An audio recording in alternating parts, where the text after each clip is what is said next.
Originally, my training as a cognitive psychologist was focused on very internal individual psychological processes.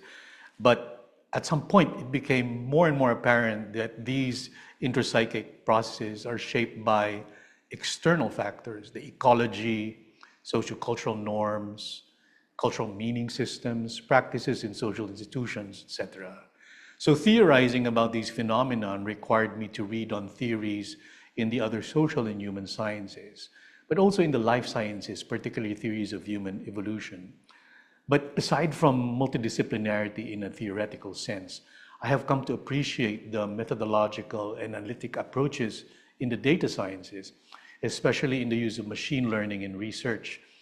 Now, as the assumptions of these machine learning approaches don't necessarily align with the established epistemologies in psychology, these new multidisciplinary analytic approaches actually challenge me, but ultimately enrich the way I do my own research.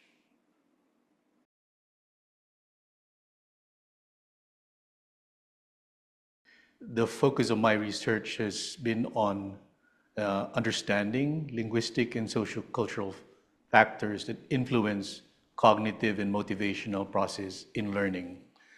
And these have implications for curriculum development, teacher training, assessment systems, and other policies in education. So it was always connected with SDG 4.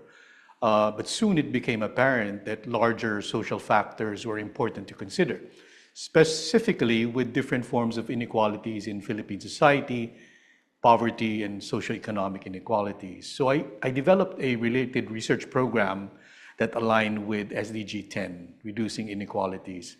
First, as they relate to educational processes, to student motivations, educational aspirations, and achievement.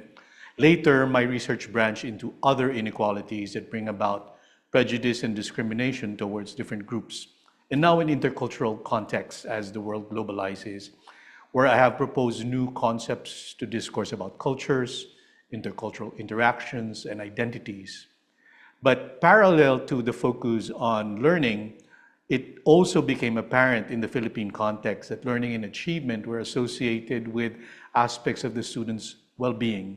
And because I work with other mental health professionals and researchers in the university, I started looking into that aspect first in the learning context, but later on looking into mental health and well-being in different groups in Philippine society as well. So that then connects to SDG 3.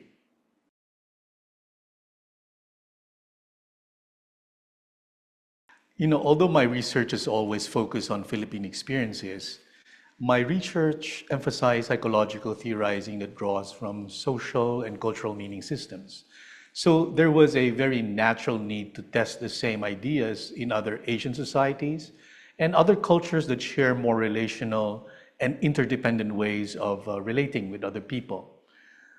Over the years, as I share my research in international conferences and publish in important journals, I am able to cultivate diverse networks of collaborators from different countries for my different research projects.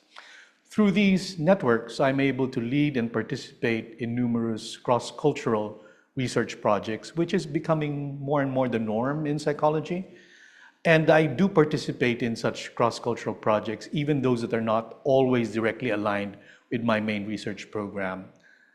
More recently, I have been involved in efforts to internationalize psychological science to ensure that the body of empirical evidence is gathered from a diverse and representative set of samples from people from all over the world and not just North America or Western Europe.